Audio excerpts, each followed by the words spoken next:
group hiking does not have much in common with solo hiking. After all, if you're hiking as an individual, you do not need to take into consideration hiking with others in a group. So group hiking is exactly that. It's hiking as a group. And within your crew, that means there's also different personalities, there's varying physical fitness capabilities, amongst other differences. And even with all those differences, there is one thing that seems to be consistent with hiking as a group in Scouts. And that is, Scouts tend to be social while hiking. And while that is great and I encourage it, that also leads to some problems. So let's talk about the 5-second rule and how it applies to group hiking.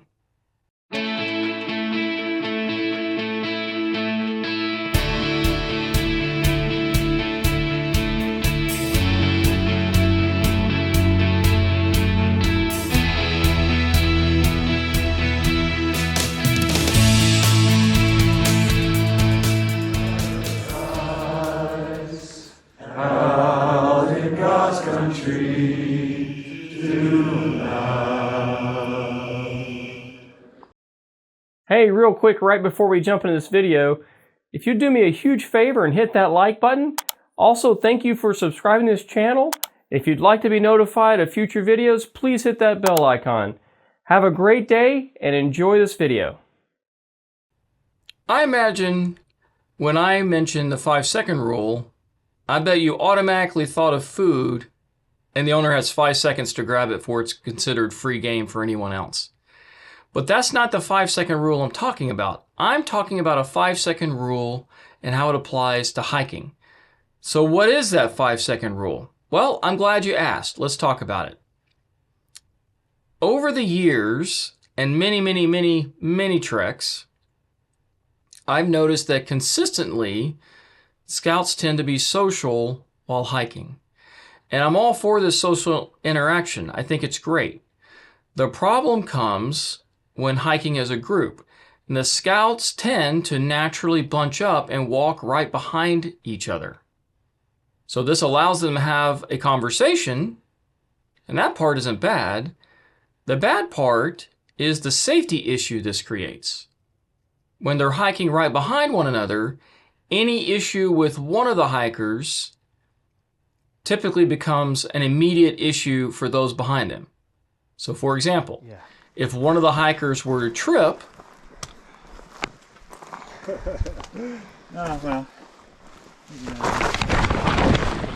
Whee!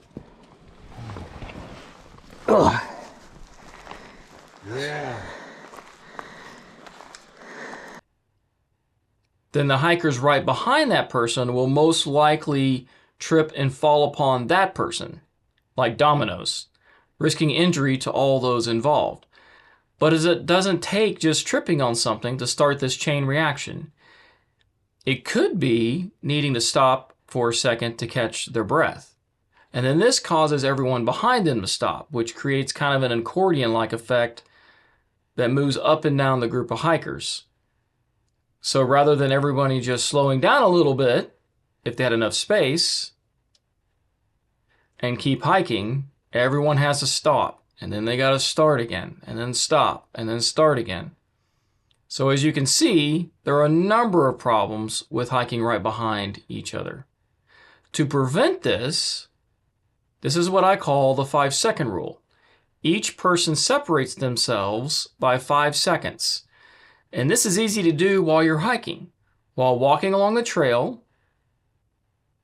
when the person in front of you passes something like a tree or a rock, just count off 5 seconds. And then that's when you should be passing that same object. Now, does it have to be exactly 5 seconds? No. The Scouts can separate themselves out a little bit more, but don't let them get too far apart. Everyone should be able to easily see the person in front and behind them. And on that note, everyone should be turning around every now and then just to make sure the group is still behind them. So that kind of wraps up the 5-second rule. Try this out on your hikes. And this will go a long way to helping prevent injuries and keeping everyone hiking along in a smooth and steady pace and not starting and stopping all the time. And that closes out this video. Have a blessed day. Hey, I really hope you enjoyed watching this video. If you'd like to support this channel, remember, please subscribe to this channel. Tell your friends about it. Thanks for hitting that like button. Everything here is free. I want to give back to the community. I want to give to you everything here for free. I've been out in the outdoors for a long, long time, and it's great that I can be able to give all this information to you. That is what's most important to me. If you would like to give back, I do have a GoFundMe page set up, and you can follow the link. And if you'd like to, if you're a youth with your parents' support, I would gladly accept your donations. Thank you and have a blessed day.